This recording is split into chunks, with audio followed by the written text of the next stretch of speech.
ETF index mutual funds నేర్చుకుని stock మార్కెట్లో రాణించాలనుకుంటున్నారా? వెంటనే ఈ నెంబర్కి కాల్ చేయండి. నమస్తే అండి. నమస్తే జయ. రమగారు, మనం సప్త చిరంజీవులు మాట్లాడుకుంటూ ఉన్నాం కదా. ఈ రోజు ఏ చిరంజీవి గురించి చెప్తున్నారండి? అశ్వత్థామ బలి చెప్పేశాం. అవును, వ్యాసుల వారి గురించి చెప్పుకుందాం. భారత జాతి అసలు తెల్లవారు లేచి భూదేవికి దండం పెట్టాక ఎవరికి మొట్టమొదట దండం పెట్టాలంటే ప్రతి భారతీయుడు నమస్కరించవలసింది వేదవ్యాసుడికి. అంతటి చరిత్ర, అంతటి మహానుభావుడు, మామూలు వాడు కాదు ఆయన. వ్యాసుడే లేకపోతే మనకి భారతం లేదు, భాగవతం లేదు, కృష్ణుడు లేడు, అష్టాదశ పురాణాలు లేవు, వేదాలకి 4 చతుర్విధాలు లేవు, మన విధి విధానమే లేదు లేదు కదండి. వేదం లేదు భారతదేశానికి. అమ్మో, కేవలం వ్యాసుడి వల్లే మనకు అందింది అది. ఆయనే అష్టాదశ పురాణాలు రాశాడు. భగవంతుణ్ణి సులువుగా పొందటం ఎలా అనేది కలియుగపు మానవులకి తెలియచేసిన, తెలివిడి కలిగించిన మహానుభావుడు వేదవ్యాసుడు. ఆయన గురించి తెలుసుకోవాల్సిందే. వేదవ్యాసుల వారి జననమే చాలా విచిత్రమైన గాథగా ఉంటుంది. పూర్వం అంట వసువు అనే ఒక రాజు ఉండేవాడు. ఈయన చాలా పరాక్రమవంతుడు.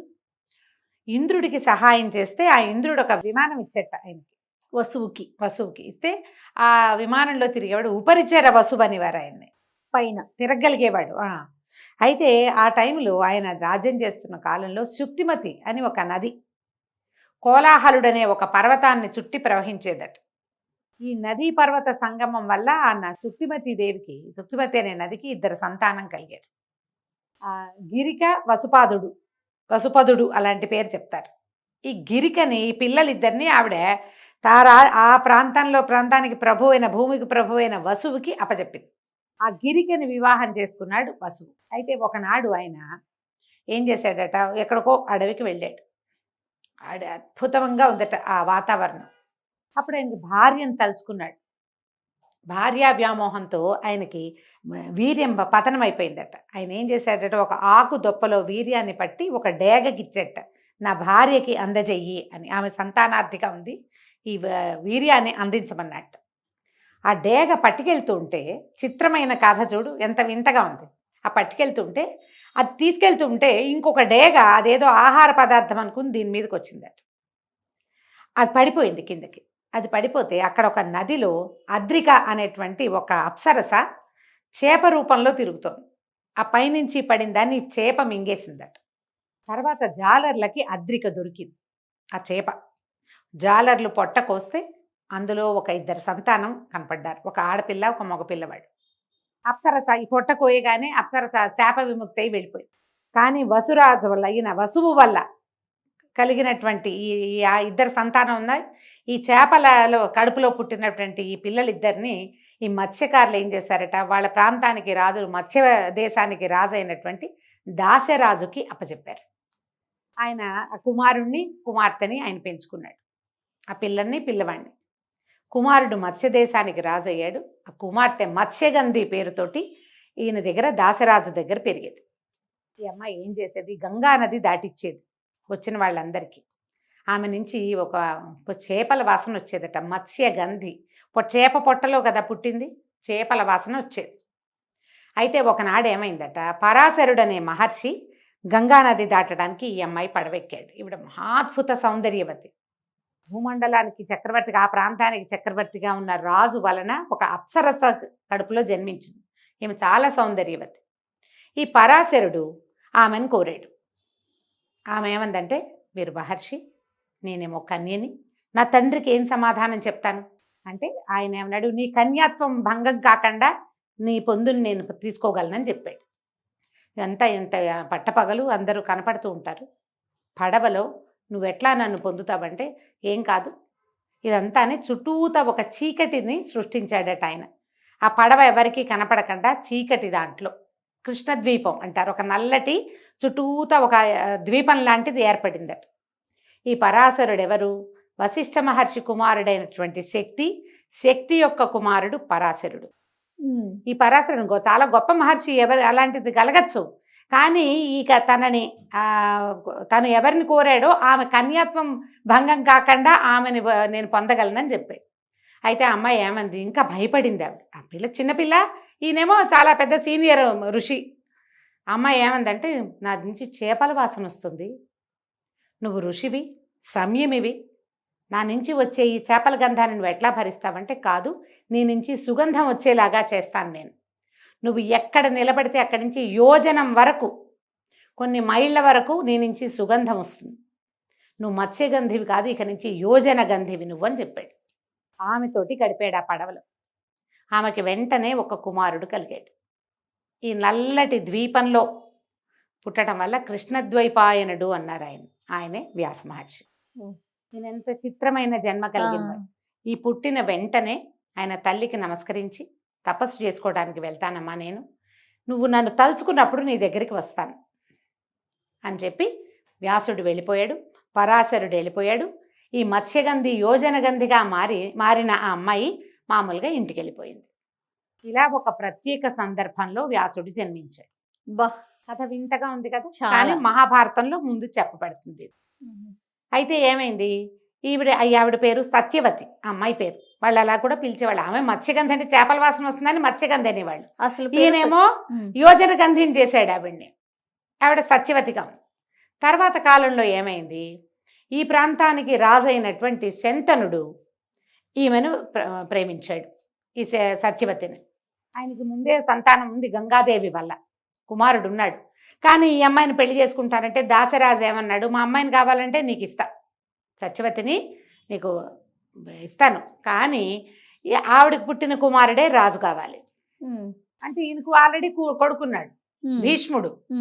ఆయన పేరు భీష్ముడు కాదు, అప్పటికి దేవవ్రతుడు.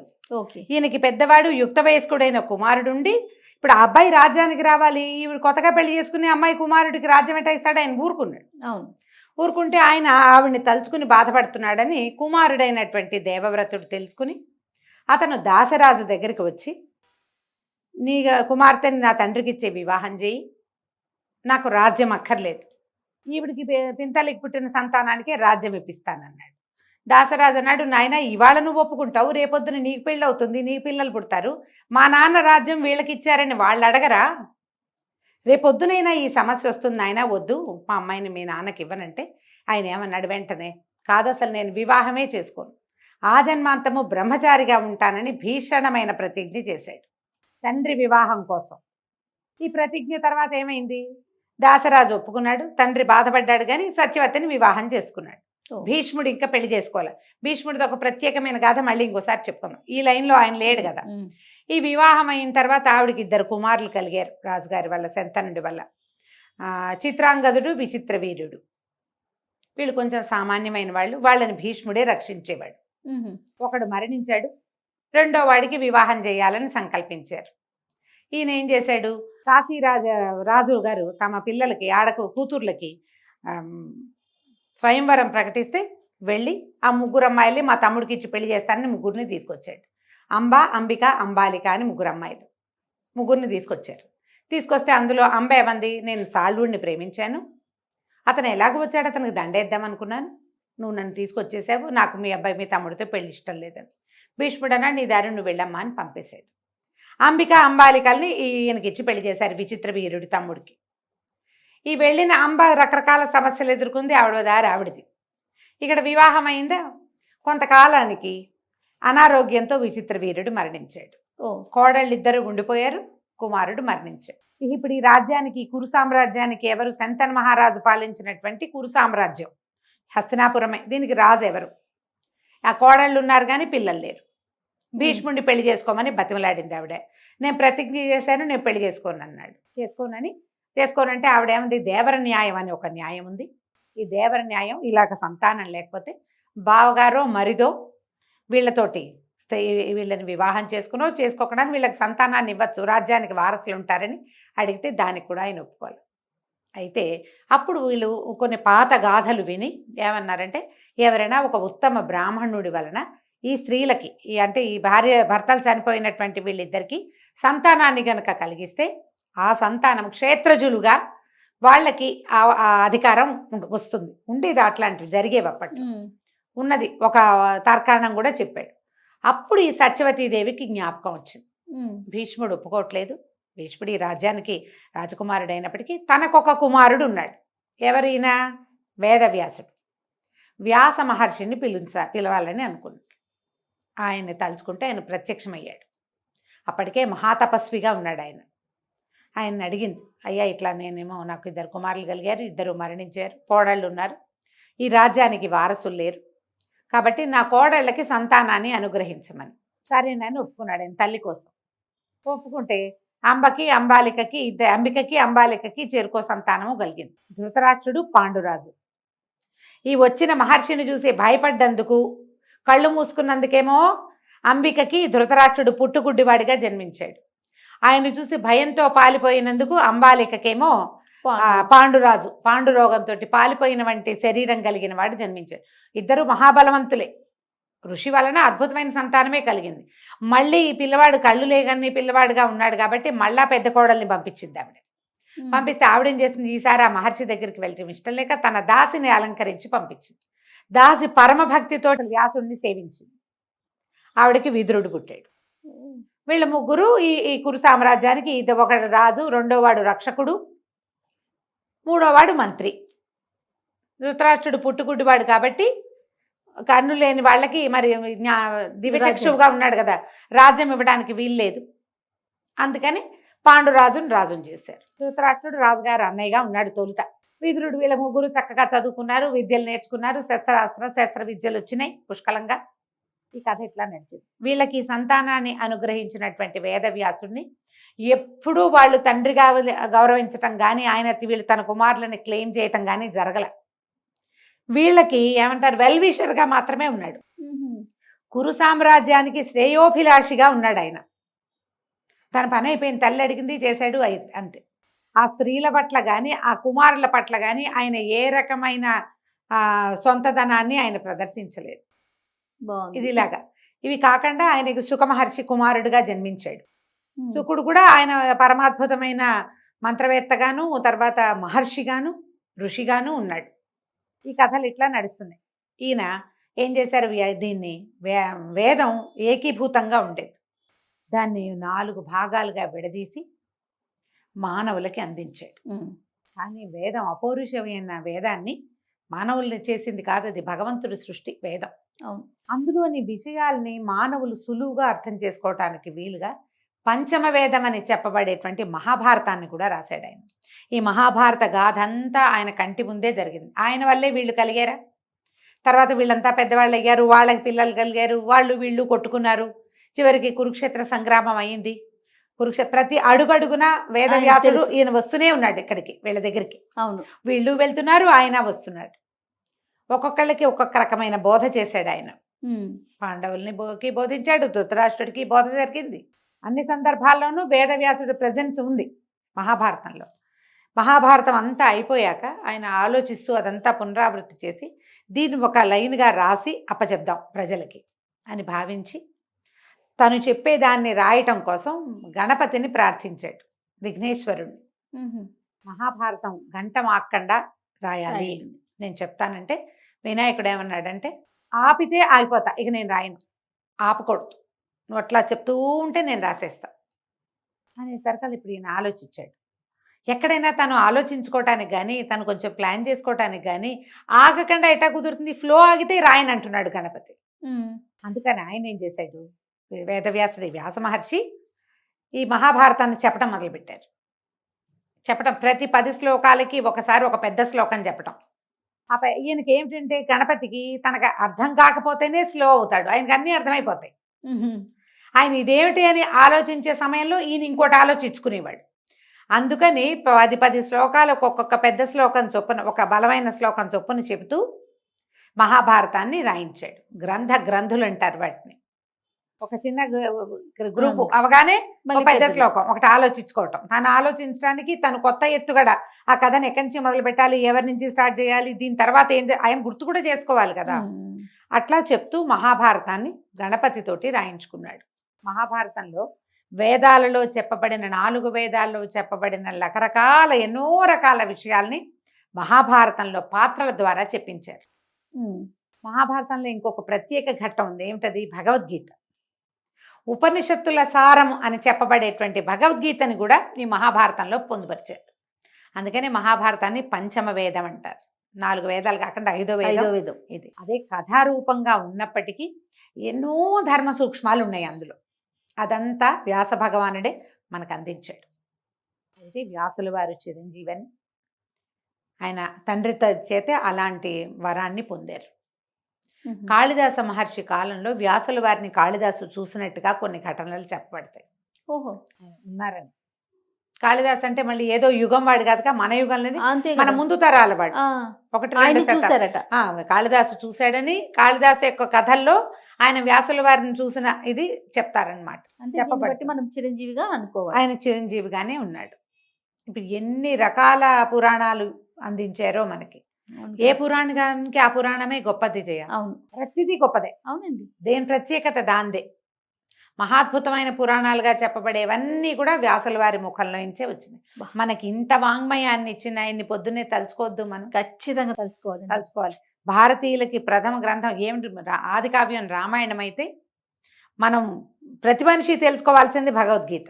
అవును, అది మనకి ఇక్కడి నుంచే వచ్చింది. మనం నిత్యము పారాయణ చేసుకునే విష్ణు సహస్రనామం మహాభారతంలోదే. అది కూడా ఈ భగవద్గీత కాలం యుద్ధక సమయంలో భీష్ముల వారు చెప్పిందే కదా. అవును, కాబట్టి విష్ణు సహస్రనామానికి మనం వ్యాసుల వారికి కృతజ్ఞతలు చెప్పుకోవాలి కదా. అవును. అది మనకు దానికి మొదట సహస్రనామాలు చెప్తారు కదా. వ్యాసం వశిష్ఠ నప్తారం శక్తే పౌత్రమకల్మషం పరాశరాత్మజం వందే శుకతాతం తపోనిధిం. ఎంత బాగా చెప్పారు. వ్యాసం వశిష్ఠ నప్తారం, వ్యాసుల వారు వశిష్ఠుడికి మునిమనవడు. శక్తేహ పౌత్రం, శక్తి యొక్క మనవడు. పరాశరాత్మజుడు, వాళ్ళ నలుగురిని చెప్పారు. వశిష్ఠుడు, శక్తి, పరాశరుడు, వ్యాసుడు. తర్వాత సుఖదాతం తపోనిధిం, మహాతపోనిధి అయినటువంటి వ్యాసుడు వాడు సుకుడు, సుఖమహర్షికి కూడా తండ్రిగా ఉన్నాడు. 5గురిని చెప్పారు. ఒక్క వరుస సంతానం అందరూ 5గురు అంటే ఒక వంశానికి చెందిన 5గురిని మనం ఒకేసారి తలుచుకోవాలి వాళ్ళని. వశిష్ఠుడు బ్రహ్మ మానస పుత్రుడు, బ్రహ్మ యొక్క ప్రథమ సంతానం వశిష్ఠ మహర్షి. ఆయన యొక్క కుమారుడు శక్తి, శక్తి యొక్క కుమారుడు పరాశరుడు, పరాశరుని కుమారుడు వ్యాసుడు, వ్యాసుని కుమారుడు శుకుడు. 5గురిని మనం సహస్రనామాన్ని చెప్పేటప్పుడు చదువుకుంటాం, వాళ్ళ పేరుని తలుచుకుంటాం. సో ఈ రకంగా ఈయన చిరంజీవిగా ఉన్నాడు. బోల్డ్ అన్ని విషయాలు చెప్పచ్చు ఇంకా వ్యాసుల వారి గురించి. నేను ఇంకా బ్రీఫ్ చేస్తేనే ఇంత టైం పట్టింది. మనం ఒక ఫ్రేమ్లో చెప్పేదలుచుకున్నాం కాబట్టి ఈ వివరాల వరకు మనం ఇవ్వగలుగుతాం. తప్పకుండా రమ్మగారు, నిజంగా తెలుసుకోవాల్సిన విషయం ఇది. రమ్మగారు, సప్త చిరంజీవుల్లో వ్యాసుల వారి గురించి చెప్పుకున్నాం. నేనైతే మర్చిపోలేకపోతున్నాను రమ్మగారు. అద్భుతమైన కథ ఆయన గురించి. నెక్స్ట్ ఎవరు? 4వ వారు ఎవరు? హనుమాన్. వావ్, ఆంజనేయ చరిత్ర. జై హనుమాన. ఆంజనేయ చరిత్రను తెలియని వాళ్ళు ఎవరు జయ? అవునండి. ఇప్పుడు నిత్యనూతనంగా ఉండే కథలు. ఈ యుగంలో, త్రేతాయుగంలో రావణాసురుడి అభ్యున్నతి, అతను చాలా గొప్పవాడైపోవటం, పరాక్రమశాలిగా ఉండటం, తపస్సంపన్నుడుగా పరిణమించటం ఒక పాయింట్, ఒక దశ, ఒక రకం అనుకో. అతను భూమి మీద అన్నిటి మీద సమస్త ఆర్యావర్తం మీద ఆధిపత్యానికి ప్రయత్నం చేయటం, దేవతల్ని లొంగదీయటం, పాతాళాన్ని తన అదుపులో ఉంచుకోవటం, సమస్త ప్రపంచాన్ని గడగడలాడించే ధోరణిలో ఉండటం. ఇప్పుడు పుట్టాడు రావణాసురుడు, చాలా పెద్దవాడు. అయితే రావణాసురుడి పూర్వగాథ మనం పరిశీలిస్తే విష్ణు ద్వార వైకుంఠ ద్వారపాలకులైన జయ విజయులు ఇద్దరు సనక సనందనాదులతోటి శపించబడి భగవంతుడికి దూరమైపోయి తొందరగా మళ్ళీ ప్రభువుని చేరడానికి, స్వామిని చేరేందుకు సులువైన మార్గాన్ని ఆయనే స్వామే ఉపదేశించగా 3 జన్మలు విష్ణుద్వేషులుగా ఉండి నన్ను చేరుకోండి, లేదా 100 జన్మలు భక్తులుగా ఉంటారా, 3 జన్మలు శత్రువులుగా ఉంటారా. అంటే 3 జన్మలు అంటే అయిపోతుంది. 100 అంటే ఎన్ని జన్మలు? స్వామి సేవకి దూరం అవటం ఇష్టం లేక ఈ 3 జన్మలని వాళ్ళు ఎంచుకున్నారు జయ విజయులు ఇద్దరు. జయ విజయులు అంటే విష్ణు ద్వారపాలకులుగా ఉండేవాళ్ళు, సాక్షాత్ విష్ణు స్వరూపులుగా కనపడతారు. వాళ్ళకు కూడా చాలా ప్రాధాన్యత కదా. ప్రాధాన్యత ఉంటుంది. ప్రతి దేవాలయంలోనూ బయట నిలబడి ఉండే జయ విజయులు ఇద్దరు కోరలు ఒకటి కనపడుతూ ఉంటాయి. కొన్ని చోట్ల కోరలు ప్రత్యేకంగా పెడతారు, కానీ శంఖచక్రధారులు పద్మమాలాలంకృతులుగా కనపడతారు. స్వామివారు ఎట్లా ఉంటాడో ఆ ద్వారపాలకులు కూడా అటకే ఉంటారు. జయుడు విజయుడు వీళ్ళు పుట్టారు భూలోకంలో. ఎలా పుట్టారు? భూలోకము అనకూడదు, రాక్షసులుగా జన్మించారు. మొదట హిరణ్యాక్ష హిరణ్యకశిపులుగా పుట్టారు. కృతయుగంలో హిరణ్యాక్ష హిరణ్యకశిపులుగా పుట్టారు. హిరణ్యాక్షుణ్ణేమో విష్ణువు వరాహ రూపంలో సంహరించాడు. హిరణ్యకశిపుణ్ణి అతని కోరిక మేరకు నరకేసరిగా జన్మించి పుట్టి అప్పటికప్పుడు సద్యోజాతుడు క్షణంలో పుట్టేశాడు. అతనికి ఎలాంటి మరణం సంభవించాలని హిరణ్యకశిపుడు కోరుకున్నాడో అదే స్వరూపం కలిగిన ఒక ప్రత్యేకమైన స్వరూపంలో భగవంతుడు తనని తాను సృజించుకుని వచ్చాడు. వచ్చి హిరణ్యకశిపుడిని కూడా సంహరించాడు. ఆ జన్మలు అయిపోయింది. మళ్ళీ వీళ్ళిద్దరూ రావణ కుంభకర్ణులుగా జన్మించారు. రాక్షసులు అనగానే అదేదో వేరే జాతి అని అనుకోవటానికి వీల్లేదు. మనం బ్రహ్మ యొక్క సంతానం. బ్రహ్మదేవుడు ప్రజాపతుల్ని సృష్టించాడు. కశ్యప ప్రజాపతిని సృష్టించారు. కశ్యప ప్రజాపతికి అదితి వల్ల కలిగిన వాళ్ళు ఆదిత్యులు దేవతలు, దితి వల్ల కలిగిన వాళ్ళు దైత్యులు. ఆయనే సంతానం. ఇప్పుడు బ్రాహ్మణుని సంతానమే కదా వాళ్ళు. రకం వేరు, అంతే, లక్షణాలు వేరు. కానీ వీళ్ళు కూడా శివపూజ ధురంధరులు, నిత్యము సంధ్యావందనాదులు చేసేవాళ్ళు, త్రికాల సంధ్యావందనము చేయవలసిన వాళ్ళు, చేసేవాళ్ళు, యజ్ఞయాగాదులు చేయవలసిన వాళ్ళే, తపస్సుకి అర్హత ఉన్న వాళ్ళే, ఎంతో తపస్సు చేసి బ్రహ్మదేవుణ్ణి సాధించి ఆయన అడిగి వరాలు పొందిన వాళ్ళే. వాళ్ళకి తాతే ఆయన.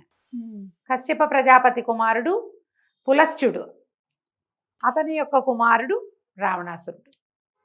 పులస్త్యుడు కూడా మహా ఋషిగానే ఉన్నాడు. ఆయన కూడా తపస్విగానే ఉన్నాడు. ఆయనకి కలిగిన సంతానమే రావణాసురుడు, కుంభకర్ణుడు.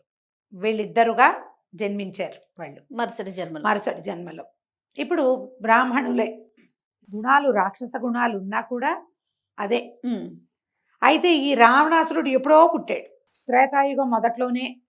రాముడు మధ్య సగపడైపోయిన తర్వాత పుట్టాడు ఈయన. ఈతనిని సంహరించటానికి అతని పాపం పండేదాకా వేచి ఉండి, అతను ఇంకా సంహరించదగిన కాలం సమీపిస్తోంది అని అనుకున్న తర్వాత దేవతలందరూ విష్ణువుని ప్రార్థించి, తండ్రి ఇక నువ్వు ఆసన్నమైంది, సమయం ఆసన్నమైంది, భూలోకంలో నువ్వు జన్మించాలి. ఎందుకంటే రావణాసురుడు అడిగింది వరం ఏమిటి? నరవానరుల వల్ల తప్ప ఎవ్వరి వల్ల మరణం లేకుండా వరం పొందాడు.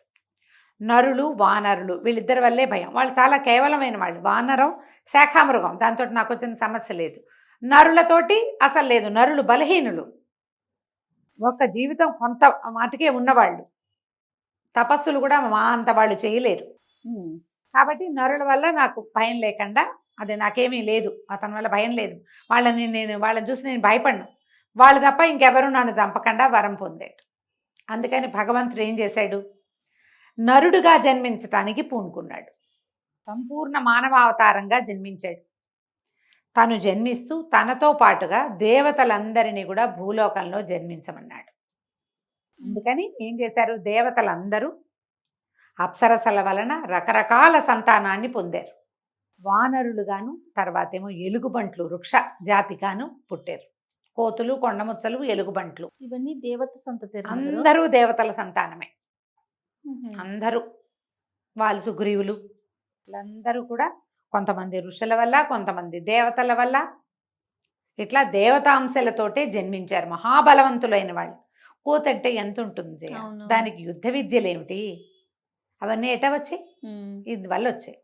అయితే భగవంతుడు తను జన్మించటానికి ఆసరాగా ఎవరిని చూసుకున్నాడు? అప్పటికే భగవంతుని యొక్క అంశావతారమైన పరశురాముడు భూలోకంలో ఉన్నాడు. అంశాస్వరూపంగా ఉన్నాడు. ఇప్పుడు పూర్ణావతారుడుగా జన్మించాలి. అందుకని పుత్ర సంతానం కోసం యజ్ఞం చేస్తున్న దశరథుడికి సంతానంగా పుట్టడానికి భగవంతుడు పూనుకున్నాడు. తనతో పాటుగా ఆదిశేషు తన ఆయుధం అంటే తన పడకైనటువంటి తనతో పాటు ఉండేటువంటి ఆదిశేషుని, తన ప్రధాన సేవకుడైన ఆదిశేషుని తనకు తమ్ముడుగా జన్మింపజేశాడు. ఆయన యొక్క శంఖచక్రాదులే భరత శత్రుఘ్నులు అంటారు. శంఖచక్రాలు అంటే భుజబలాలు, ఆయన యొక్క భుజాలే ఇట్లా జన్మించినాయని, ఆయనలోని భాగాలే వాళ్ళు జన్మిస్తామని చెప్పారు. అప్పుడు ఈ దేవతల అంశలతో జన్మించిన అందరితో పాటుగా రుద్రాంశ సంభూతుడైన ఆంజనేయుడు కూడా జన్మించాడు. ఈ రుద్రాంశని ఎవరి వల్ల కలుగుతాడు అంటే ఈ వాయువు వల్ల కలిగేలాగా ఏర్పరిచారు. అవడానికి రుద్రాంశ, కానీ రుద్రుడి వల్లనే కలగలేదు ఆయన. వాయువు వల్ల అంజనాదేవికి కలిగాడు. వాయుదేవుడి వరం వల్ల పుట్టాడు. కేసరి అనే ఒక వానర రాజుకు భార్య అంజన. ఆమె పుత్ర సంతానం కోసం తపస్సు చేస్తుంటే వాయుదేవుడు ఆమెను కరుణించాడు. ఆమెకి సంతానంగా ఆంజనేయుడు కలిగాడు. పరమ బలవంతుడు పుట్టుకతోటి. తండ్రి కేసరి ఆయన వానరరాజు కాబట్టి వానర స్వరూపంలోనే కలిగాడట ఆయన. ఇప్పుడు ఆంజనేయుడు వానరుడు ఎలా అయ్యాడంటే అలాగే ఇప్పుడు వీళ్ళు నిలబెట్టదలుచుకుంది ఏమిటి, రావణాసురుడికి ఎదురుగా నిలబెట్టాలి. అవును. ఆ నిలబెట్టేటప్పుడు మరి స్వరూపం అతను ఎవరి వల్ల తనకి భయం లేదు, నేను వాళ్ళ నాకు నమ్మకం లేదు వాళ్ళ మీద, వాళ్ళు చాలా కేవలమైన వాళ్ళు అని ఎవరినన్నాడో అలాంటి స్వరూపంలోనే వీళ్ళని పుట్టించారు. ఒకరు మానవ రూపంలో, ఒకరేమో వానర రూపంలో. అప్పుడు ఈ రుద్రాంశ సంభూతుడైనటువంటి ఆంజనేయుడు ఈ అంజనాదేవికి కుమారుడుగా కలిగాడు. ఎంతో బలవంతుడైన కుమారుడు. ఊయల్లో పడుకోబెడితే ఈ కథ విశేషంగా చెప్పుకుంటారు. పాలార్క బింబాన్ని ఫలమని భ్రమసిన ఆలరి చేతల హనుమంత అని మనకి హనుమాచార్యుల వారి కీర్తన కూడా. ఈ ఉదయిస్తున్న సూర్యబింబాన్ని చూసి అదేదో పండుగ భ్రమపడి సూర్యబింబం వైపుకి పరిగెత్తాడు, ఎగిరాడు. ఎగిరేసరికల్లా ఈ బింబాన్ని మింగబోతున్నాడన్న అనుమానంతో ఇంద్రుడు ఏం చేశాడట, వజ్రాయుధంతో తోశాడు. అది మొహం మీద తగిలింది, దవడకి తగిలింది. ఇక్కడ పడిపోయాడు, కిందకి పడిపోయి స్పృహ పోయింది. జీవించి ఉన్నట్టుగా లేదు. ఎప్పుడైతే తన అంశ సంభూతుడైనటువంటి కుమారుడు ఇట్లా నేలను పడిపోయాడో ఆంజనేయుడు మన వాయుదేవుడికి విపరీతమైన కోపం వచ్చిందట. నా అంశ వల్ల జన్మించిన వాడు ఇంద్రుడు ఇట్లా నా తోటివాడు కదా ఇంత పని చేశాడని గాలి స్తంభించిపోయింది. అప్పుడు వాయుదేవుణ్ణి సంతోషపెట్టడానికి బ్రహ్మాది దేవతలంతా వచ్చి ఈ పడిపోయిన కుమారుణ్ణి లేవదీసి అతన్ని స్వస్థత పరిచి అనేక వరాలు ఇచ్చారు. బ్రహ్మదేవుడు చిరంజీవిగా భవిష్యత్ బ్రహ్మగా ఈయన్ని ఆశీర్వదించాడు ఆ బాలుణ్ణి. ఈ మొహం మీద దెబ్బ తగిలింది కదా, అది దవడ కొంచెం వాచినట్టయిందట. హనుమ, ఆ హనుమంతుడు అనే పేరు అదే. వాచిన దవడ కలిగిన వాడు, పెద్దదైపోయింది మొహం, అందుకే హనుమంతుడు అంటారు. ఇంకెవరికి లేదా పేరు. ఈ కుమారుడికి అనేక వరాలు ఇచ్చారు. ఏ సూర్యుడిని మింగటానికి ఈయన వెళ్ళాడో పైకి, అదే సూర్యుడు ఇతనికి సమస్త వేదాలు నేర్పడానికి, శాస్త్రం చదివించడానికి, గురువుగా ఉండటానికి ఒప్పుకున్నాడు. పరమ బలవంతుడు, అతి బలవంతుడు, విశేషమైన శక్తులు. చిన్నతనంలో చిన్నపిల్లలకి అన్ని శక్తులు ఇస్తే వాళ్ళకి ఏం తెలుస్తుంది. ఈయన చదువుకోవటానికి సూర్యుడి దగ్గర దీని మీద నిలబడి ఇట్లా పొడుగ్గా నిలబడి సూర్యుడితో పాటు తిరుగుతూ చదువుకునేవాడు. అంత బలవంతుడు. అయితే ఈ చిన్నతనం వల్ల ఎక్కువ అల్లరి చేసేవాడు. అల్లరి చేస్తుంటే ఋషులు ఏమన్నారు, శక్తి మర్చిపో, నువ్వు నీకు చాలా శక్తి ఉంది కానీ అది నీకు గుర్తుండదు. ఎవరైనా గుర్తు చేస్తేనే నీ శక్తి నీకు గుర్తొస్తుంది. అప్పటి వరకు నీ శక్తిని నువ్వు మర్చిపోతావని ఆయన శాపం కాదు, ఒక వరం అనుకోవాలి, ఒక ఆజ్ఞ. శక్తిని మర్చిపోయాడు. మృదు స్వభావిగా ఉండేవాడు. మామూలుగా ఆంజనేయ స్వామికి ప్రత్యేకంగా ఒక శ్లోకం చెప్తారు. బుద్ధిర్బలం యశోధైర్యం నిర్భయత్వం అరోగత అజాడ్యం వాక్పటుత్వంచ హనుమత్ స్మరణాత్ భవేత్. ఆంజనేయుడిని స్మరిస్తేనే బుద్ధి, బలము, యశస్సు, ధైర్యము, నిర్భయత్వము, అరోగత, అజాడ్యత్వంతో పాటు వాక్పటుత్వం కూడా ఆంజనేయ స్మరణ వల్ల వస్తుంది. ఎందుకంటే అవన్నీ గుణాలు ఆయనకున్నాయి. బుద్ధిమంతుడు, బలశాలి, యశస్సు ఆయనకి లభించినంత మహాభక్తుడన్న కీర్తి లభించిన వాడు ప్రపంచంలో ఇంకొకడు లేడు. అవును. ఇప్పుడు గరుత్మంతుడు విష్ణువుని అనుసరించే ఉన్నాడు. కానీ గరుడ గర్వభంగం కథలున్నాయి. ఆయన ఏదో ఒక దశలో ఆయన గర్వించి అదుపు చేయబడ్డాడు. మహాభక్తుడే గరుత్మంతుడు. స్వామి సేవకుడుగానే ఉన్నాడు, వాహనంగానే ఉన్నాడు. కానీ ఆంజనేయ స్వామికి ఆ గుణం లేదు. పరమభక్తుడుగా ఉన్నాడు భగవంతుడి పట్ల. అతి విధేయంగా ఉన్నాడు. ఎంత విధేయంగా ఉన్నాడంటే, నువ్వు రామ అంటే ఎవడు రామ అన్నా వాడి పక్కన నిలబడేంత విధేయత. అలాంటి భక్తుడే లేదు లోకంలో. భగవంతుణ్ణి భక్తుణ్ణి ఇద్దరిని పూజించే అవకాశం కేవలం రాముల వారికి, ఆంజనేయ స్వామికి ఉంటుంది. అలాంటి భక్త శిఖామణి ఇంకొకటి లేడు చరిత్రలో. పరమ అమిత బలవంతుడు, అమిత ధైర్యశాలి, అమిత సాహసి, అమిత వినయవంతుడు కూడా. అవన్నీ ఉన్నవాడికి వినయం ఉండదు చూడు. ఇవన్నీ ఉన్న వాళ్ళకి చక్కగా మాట్లాడటం, జాగ్రత్తగా మాట్లాడడం, అవి ఎట్లా వస్తే దురుసొచ్చేస్తుంది మాట. బలశాలి అయిన వాడు వినయవంతుడుగా ఉన్నట్టు కనపడదు అసలు చరిత్ర. అలాంటి ప్రత్యేకమైన విశేషమైన వ్యతిరేక లక్షణాలు కలిగి ఉన్నవాడు ఆంజనేయుడు. అన్ని సందర్భాల్లోనూ కనపడతాయి మనకి. రామాయణం తీసుకుంటే సుందరకాండ పరమాద్భుత కాండ.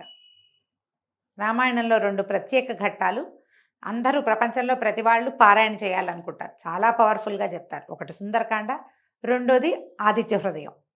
ఈ 2 మనం చెప్పుకుంటాం కదా. అవునండి. సుందరకాండ చదివితే ఎన్ని సమస్యలైనా తీరుతాయి. సుందరకాండలో ప్రత్యేకంగా చెప్పబడిన ఘట్టం ఏమిటి? హనుమ వెళ్ళి సీతాదేవిని చూసి రావటం. సీతాదేవిని నేను చూశానని రాముల వారికి వచ్చి చెప్పటం. ఈయన తన బలాన్ని తెలుసుకుని సముద్ర లంఘనం చేయటం, సీతాదేవి కనపడడం, ఆమెను వెతకటం, సీతాన్వేషణ కూడా. ఆ అన్వేషణలో ఆయన రకరకాల వాళ్ళని చూసి రకరకాల భావోద్వేగాలకి గురవటం. సీతాదేవి దొరకలేదని బెంగపెట్టుకోవటం. కనపడదు, దొరకలేదు ఆయనకి. ఇప్పుడు నేనేం చేయాలి, ఎలా చెప్పను? చెప్తే ఆయన ఏమైపోతాడు? ఆయన రాముడు ఏమైనా అయితే లక్ష్మణుడు ఏమవుతాడు? మాట దక్కలేదని సుగ్రీవుడు ఏమైపోతాడు? వీళ్ళంతా ఏమవుతారు అని బెంగపెట్టుకుంటాడు.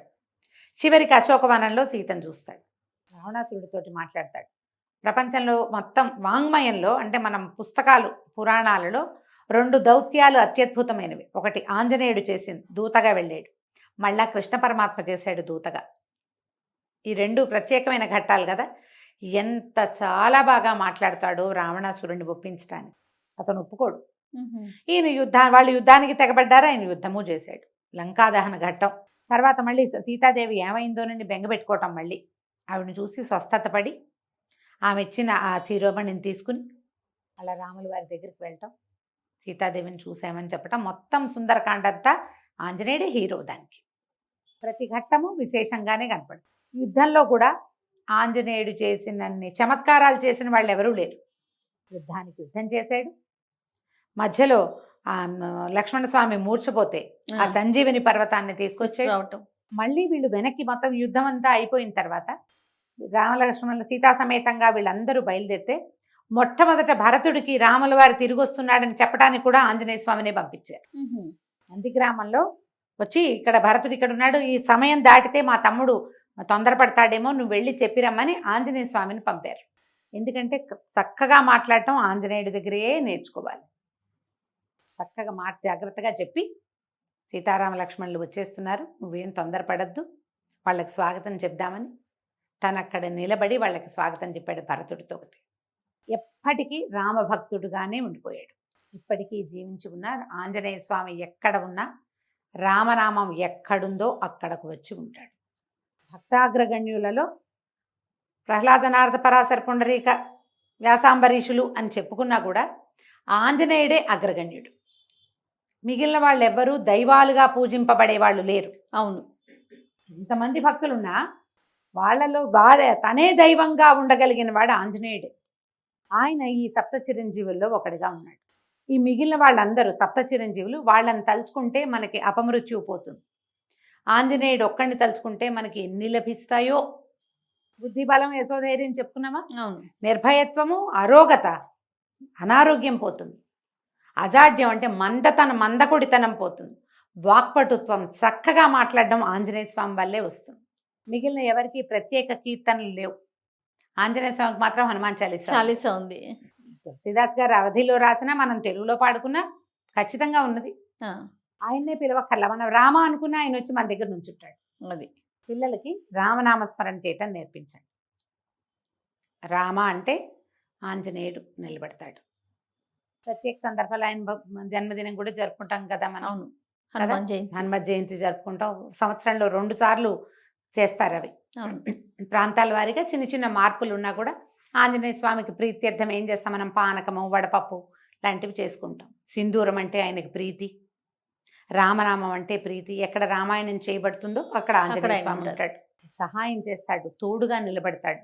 మహాబలశాలిగా ఉండటం వల్ల ఆయన మన వెనకాల ఒక కర్ర పట్టుకుని ఒక బలశాలి నిలబడితే ఎంత ధైర్యం మనకి. భావనలోనే ఉన్నది ఇదంతా. అవునండి. ఈ సప్త చిరంజీవుల్లో ప్రత్యేకమైన స్థానం మనం ఆంజనేయ స్వామికి ఇవ్వాలి. ఆంజనేయుడు, హనుమంతుడు కాకుండా స్వామి పైగా రకరకాల స్వరూపాల్లో మనకి దర్శనమిస్తాడు. దాసాంజనేయుడుగా, భక్తాంజనేయుడుగా, సంజీవరాయుడుగా రకరకాల స్వరూపాల్లో కనిపిస్తాడు కదా. ఈ అన్ని స్వరూపాలలో ఉన్న పంచముఖ ఆంజనేయ స్వామిగా 5 ముఖాలు కలిగి ఉన్నట్టుగా ఏ స్వరూపంలో మనం ఆంజనేయ ధ్యానం చేసినా కూడా మనకి అనారోగ్యం తొలగిపోతుంది, యశస్సు కీర్తి అన్నీ పెరుగుతాయి. జై హనుమాన్. అంతే. నమస్తే. నమస్తే చెయ్యి.